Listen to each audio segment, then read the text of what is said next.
ये मैक्सिमम वाली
वाला स्पेशल हो गया है 4,000 रुपये लगते हैं बेटा फ्री में डालिए उल्टा सीधे 4,000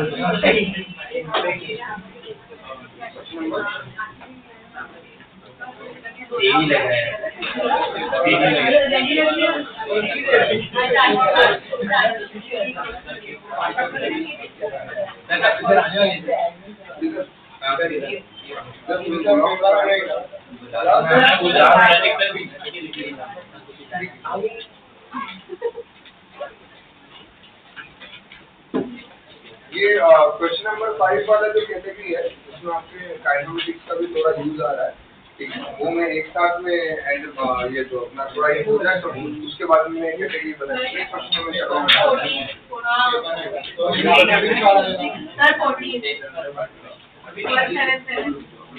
एक साथ क्या हो गया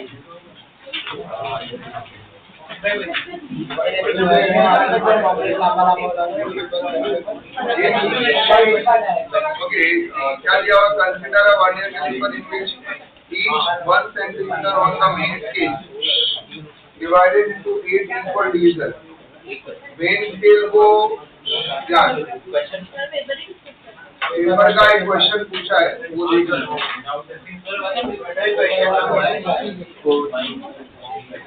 क्वेश्चन नंबर 5 क्या दिया हुआ है vernier calliper in which each 1 centimeter on main scale is divided into the 8 divisions. 1 centimeter को कितने पार्ट में डिवाइड कर रहे हैं हम 8 डिवीजन में डिवाइड कर रहे हैं screw gauge with the 100 division on its circular scale.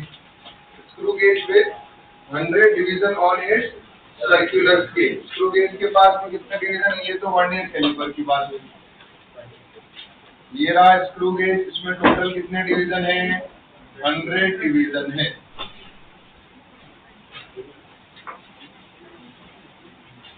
in its circular scale in the vernier caliper 5 division of vernier scale coincide with the 4 division of the main scale मतलब क्या एक और line बोला हुआ है 5 DCD is coinciding with the 4 MSD ठीक है यहाँ से BSD का वैल्यू हमें क्या मिल रहा है that is 4/5 MSD। क्या यहाँ से मैं MSD निकाल सकता हूँ क्या? 1 सेंटीमीटर में 8 डिवीजन है, तो एक में इसके डिवीजन का लेंथ कितना होगा?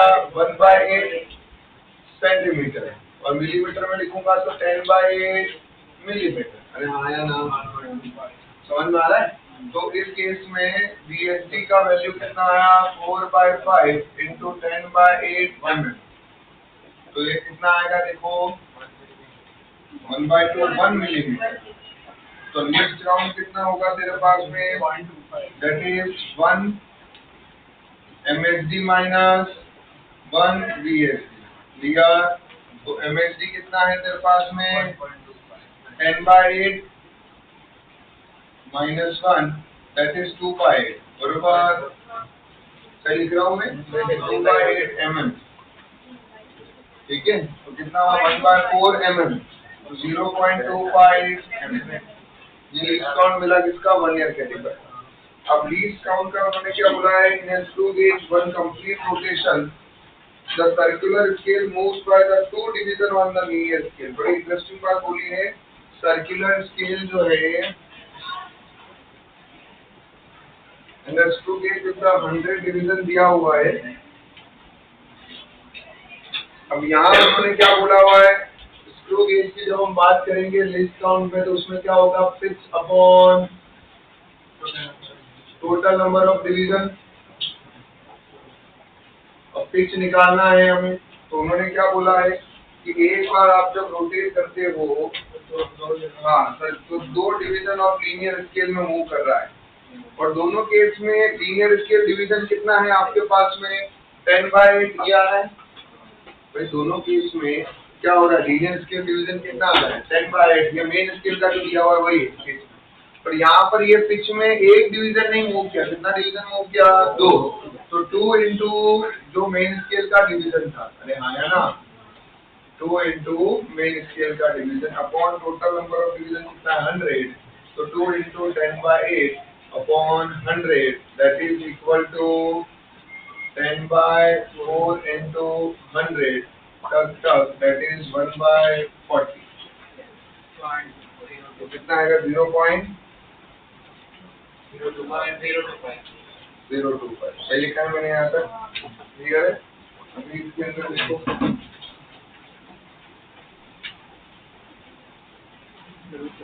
क्या बोल सकते हैं हम लोग? Least count of the screw gauge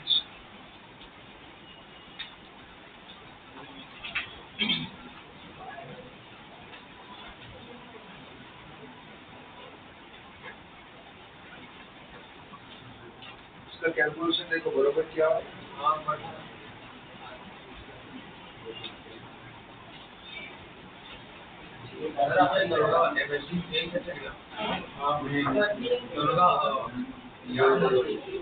दिया नहीं है, इसलिए उन्होंने इसका स्क्रू गेज का ऑप्शन में दिया है पिच बोला है कि ट्वाइस अच्छी है। अच्छा बोला है, तो वही किया है सर। देखो उन्होंने क्या बोला हुआ है? पिच जो है वो क्या है? ट्वाइस ऑफ लीस्ट काउंट है। पिच क्या है तुम्हारा? ट्वाइस ऑफ लीस्ट काउंट है। तो लीस्ट काउंट इधर कितना आ रहा है? 0.25 अपॉन 100, तो 0.50 अपॉन 100, तो 0.05। सर आपने 0 कट किया। अरे सॉरी, ये पॉइंट 0.005 अलग लेवल की मैथ लगा दी। पहले पॉइंट हटाएं उससे पहले, ठीक है? पॉइंट हटाने के बाद हटाओगे तो क्या आएगा? 0.0। क्लियर है यहाँ तक? क्या आगे होगा?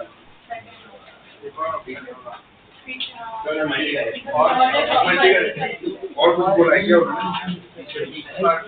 अगले में क्या बोला है उन्होंने? आई थिंक पहले 2 ऑप्शन में से तो एक करेक्ट मिल गया है। Least count of linear scale of the screw gauge is twice the least count of the vernier calliper. मतलब अब क्या करो? Least count of screw gauge जो है उसको क्या बोला हुआ है? 2 times of least count of vernier calliper. बरोबर? तो लीस्ट काउंट ऑफ इसको लिख सकता हूँ मैं least count of linear scale of screw gauge. तो एक MSD का वैल्यू दिया है। Least count of linear scale. हाँ, अब linear scale of screw gauge की बात चलती है। तो linear scale of screw gauge का मतलब क्या हो गया है? That is the least count of screw gauge नहीं है, ये लीनियर स्केल का है। तो इट मींस ये एमएसडी दिया हुआ है, और ये एमएसडी जो है, या जिसको हम एलएसडी बोल देते हैं, लीनियर स्केल डिवीजन जो है, ये 2 times of least count of vernier calliper है। बरोबर लिख रहा हूँ मैं? तो that is 2 times of 0.25, that is 0.50। अब यहाँ से आप जब लीस्ट काउंट निकालना चाहोगे स्क्रू गेज का, तो अभी इस केस में क्या हो रहा है? 2 रोटेशन हो रहे हैं, तो पिच का वैल्यू क्या हो रहा है? 2 into LSD हो रहा है, divide by total number of division. Clear है? तो 2 into 0.50 डिवाइड बाय, तो कितना आ रहा है यहाँ पे? 0.0। इधर सेम हटाओ, कितना आ जाएगा? ये 100 आया हमारे पास में। 1 2 3 4 कैंसिल आउट किया तो कितना है? 0.0। तो सी ऑप्शन भी सही। ठीक है, चलो आगे बढ़े। अभी हम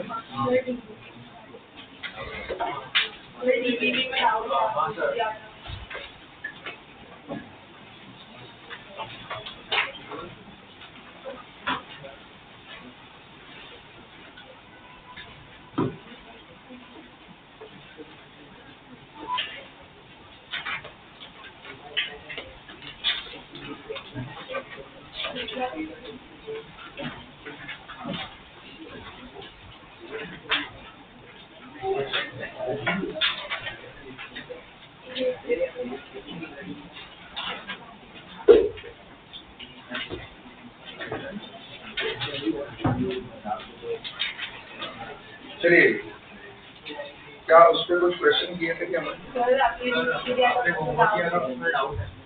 हाँ, क्या उसमें कौन सा क्वेश्चन है? फिफ्थ वाले में क्या? फिफ्थ वाला स्प्रिंग के बाद कराऊंगा, क्योंकि वो पहले स्प्रिंग पूरा खत्म होगा उसके बाद ही आएगा, तो अच्छा रहेगा।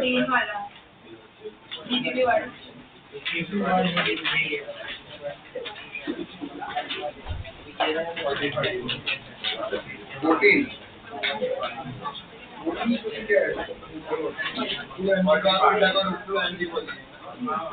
अभी 14 वाले में इक्विलिब्रियम में है सिस्टम। क्या सर, ये ऐसा दिया हुआ है सिस्टम, √2m दिया हुआ है। तो यहाँ पे इधर की तरफ मास जो है वो क्या है? m वाले। इक्विलिब्रियम में जो इस पे टेंशन अगर T1 लग रहा है, तो नीचे की तरफ वेट क्या लग रहा है? mg। इधर की तरफ टेंशन कितना है? T2 है। नीचे की तरफ वेट कितना है? mg। तो T2 = mg और T1 = mg। तो यहाँ पर देखो, यहाँ पर यहाँ जहाँ T2 लग रहा था वो किसके इक्वल आया? mg के। T1 भी किसके इक्वल आया? mg के। इसका वेट लग रहा है डाउनवर्ड डायरेक्शन में √2 mg। तो अभी यहाँ पर बीच में कितना एंगल दिया हुआ है? थीटा। तो अभी क्या करो, इसको रिजॉल्व करो। ये भी और ये दोनों साइड में सिमेट्रिक शेप से, तो ये थीटा है, तो ये भी क्या हुआ? एंगल। इसको रिजॉल्व करो, इसको भी रिजॉल्व करो। 2 mg cos थीटा = √2। वहां से आंसर मिल जाएगा। ठीक है, चलो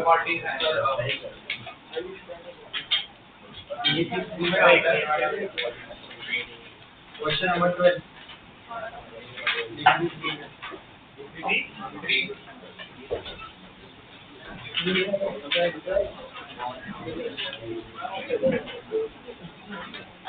DPP 3 के अंदर क्वेश्चन नंबर 12।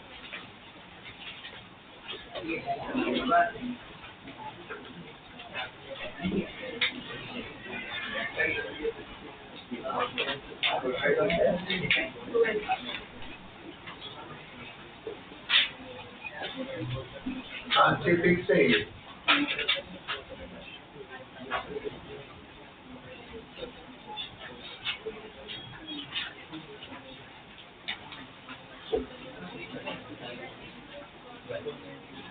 ये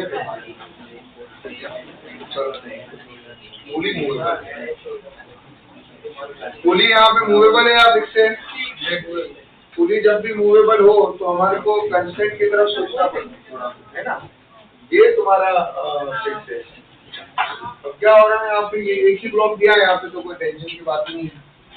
जब अब आपको एक ब्लॉक दिया हुआ है तो इस ब्लॉक के पास एक्सेलरेशन कितना है वही निकालना है हम लोगों को।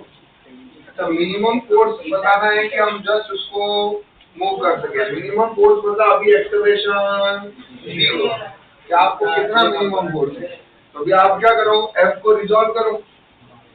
F को रिजॉल्व करोगे तो अब ये यहाँ पर अगर इसमें स्ट्रिंग में फोर्स F है तो हर जगह पे फोर्स क्या होने वाला है, F, क्योंकि टेंशन अगर आइडियल स्ट्रिंग है तो सब जगह सेम रहता है।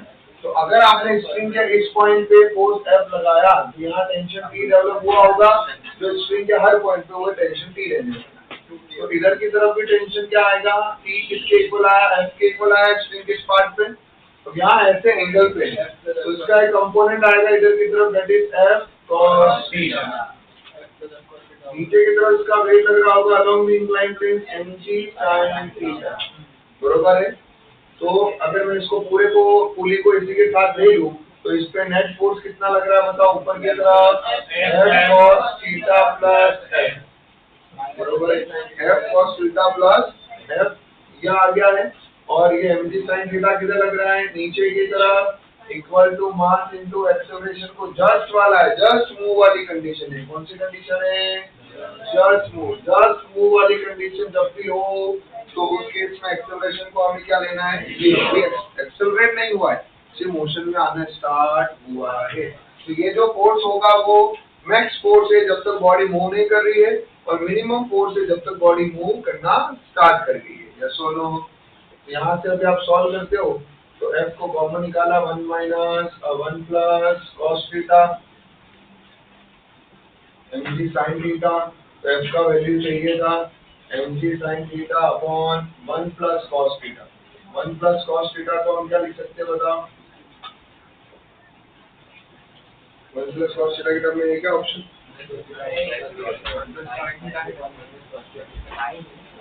हाँ ठीक है ना। 1 प्लस कॉस थीटा को अभी आप क्या लिख सकते हो, तो हम cos 2 थीटा वाला फॉर्मूला याद हो तो क्या लिखा जाता है, 1 plus cos theta is equal to क्या होगा, 2 cos स्क्वायर थीटा बाय 2। पता है ये फॉर्मूला हम लोगों को। अब यहाँ पर एक काम करो, sin थीटा को भी sin 2 थीटा का फॉर्मूला त्रिकोण पढ़ा है, क्या formula, 2 sin theta cos theta. यहाँ sin थीटा को करना है तो क्या होगा, 2 sin theta by 2 cos upon 2 cos square theta by 2, theta by 2 cos, ये cos से cos कैंसिल हो गया, 2 से 2 कैंसिल हो गया है, तो F इक्वल टू क्या है, tan theta by 2 mg tan theta by 2। Clear हो गया यहाँ तक, कोई कंफ्यूजन है? एक और क्वेश्चन नंबर, ये कौन सा क्वेश्चन किया हमने, 12। ठीक है, क्लियर है सबको ये अभी? ठीक है, अपने हिसाब से नोट करते हैं। एक और क्वेश्चन है, क्वेश्चन नंबर, वो तो टीपीपी 3 का फिर से वो मैं स्ट्रिंग वाला जैसे कंप्लीट होगा ना उसके बाद क्लास नोट्स में एक नोट बनवा के लिखवा दूंगा ताकि वो टाइप की फॉर्म में आए।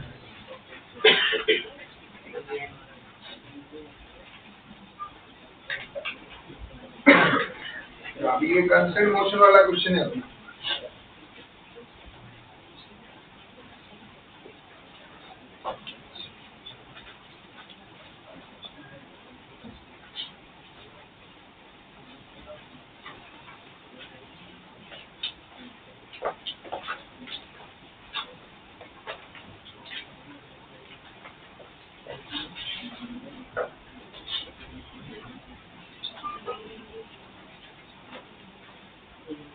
ये M1 है, ये M2 और ये निकालना क्या है, किसका वैल्यू दिया है, M1 का वैल्यू दिया 1 kg, 1 kg है, इसका वैल्यू निकालना है, और ये रेस्ट पे है, बरोबर। मतलब एक्सेलरेशन इसका 0 है। ठीक है, अब M3 का मास कितना होना चाहिए? अब आप मुझे बताओ, एक सिंपल लॉजिक है, M3 should be at rest. अगर ये M3 रेस्ट पे है तो इसका मतलब ये सिस्टम तो पूरे रेस्ट पे चल रहा है। M3 अगर रेस्ट में है तो यहाँ पर M3 के ऊपर ध्यान से देखो, ये रहा M3, यहाँ टेंशन लग रहा होगा T2, ये रहा वेट M3G, एक्सेलरेशन बेटा मेरा 0 है तो T2 इक्वल टू कितना हुआ M3G। ठीक है, ऐसा मेरे को लग रहा है मैंने एक क्वेश्चन करवाया था, यहाँ ब्लॉक को ग्राउंड से जस्ट उठाने वाला केस था, वही वाला यहाँ पर भी क्या आ रहा है देखो, ये टेंशन T2 आ रहा है, इधर की तरफ टेंशन नीचे की तरफ T1 और T1। क्या ये पुली मूव कर रही है क्या? क्योंकि ये रेस्ट पे है तो ये पुली भी रेस्ट पे है, तो पुली अभी रेस्ट पे है तो ये तो सिंपल एडवर्ड मशीन वाला केस हो गया। सिंपल एडवर्ड वाले मशीन वाले केस में आप T1 को सीधे ही निकाल सकते हो, 2 into product of mass upon addition of mass into G। So that is 2 into M1 is what? 1 into 1/3 upon 1 plus 1/3 into G। Clear हुआ यहाँ पे? तो इसको सॉल्व करूंगा तो कितना आएगा? 2/3 upon 4/3 into G। ठीक है? तो कितना है सॉल्व करके? 1/2G।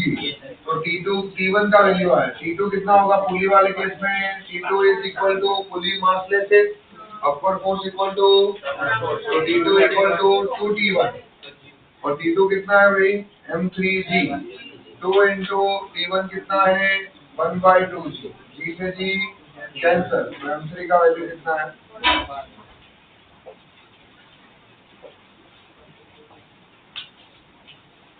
समझा? क्लियर हुआ कि नहीं हुआ?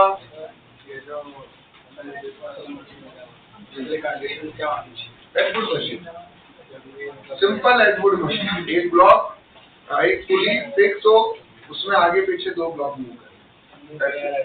हाँ, एक्सेलरेट करो। आप अगर मान लो वैसे नहीं करना चाहते, आपको डायरेक्ट शॉर्टकट नहीं लिखना है, तो आप क्या लिखोगे? आप ये तो लिखिए, ये दोनों ब्लॉक मूव कर रहे हैं, ऑब्वियसली इसका वेट ज्यादा है तो ये एक्सेलरेशन से नीचे जाएगा, वही एक्सेलरेशन से ये ऊपर आए।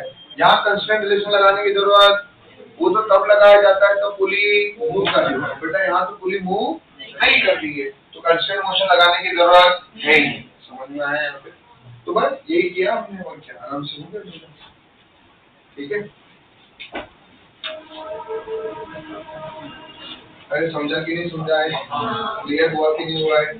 चल बोल, कुछ किसी और पूछना है? पढ़ू मैं आगे?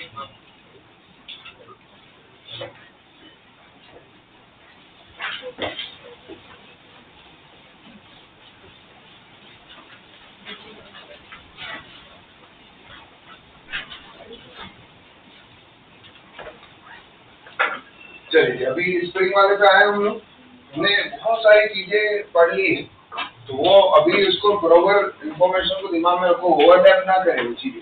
हर चीज का मीनिंग है। कंस्टेंट कब लगाऊंगा? जब पुली मूव कर रही हो। यहाँ पुली मूव ही नहीं कर रही है तो कंस्टेंट लगाने की जरूरत, लगाओगे तो कोई दिक्कत नहीं, बट इट्स वेस्ट टू है, सिंपल सी बात। यहाँ कंस्टेंट लगाने की जरूरत है ही। उसके बाद में फिर मैंने क्या किया, क्योंकि अब मैं चीजें जब पढ़ के बैठा हूँ तो मेरे को ये दिख रहा है कि ये पुली फिक्स है, 2 ब्लॉक आगे पीछे दिख रहे हैं, वो मूव कर रहे हैं, सिंपल एडवर्ड मशीन वाला सिस्टम है। ठीक है, तो सिंपल एडवर्ड वाले मशीन में मैंने पूरा भी था कि यार वो कभी कभार कहीं पे डायरेक्ट आए तो उसको एज ए शॉर्टकट भी यूज करते हैं, तो हमने कहीं पे फॉर्मूले याद नहीं किए थे, सिर्फ वहाँ फॉर्मूला याद किया था, और वो भी टेंशन का हमने शॉर्टकट भी बना दिया था, 2 इंटू रिड्यूस मास इंटू जी।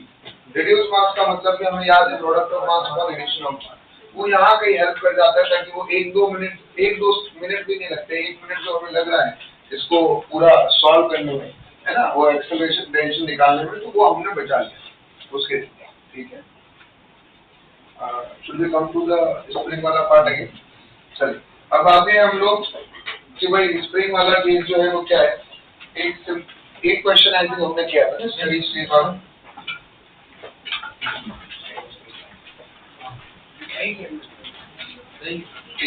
किया था।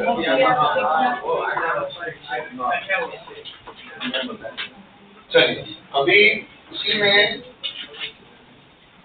आगे की तरफ बढ़ते हैं।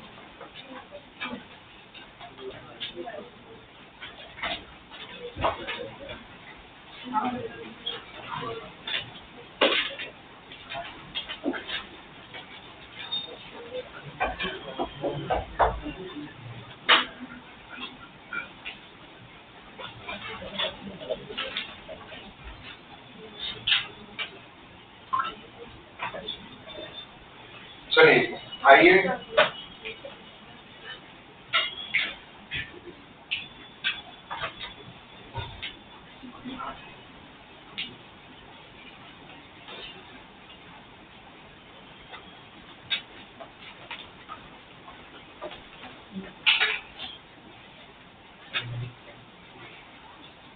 in the system shows in the figure all the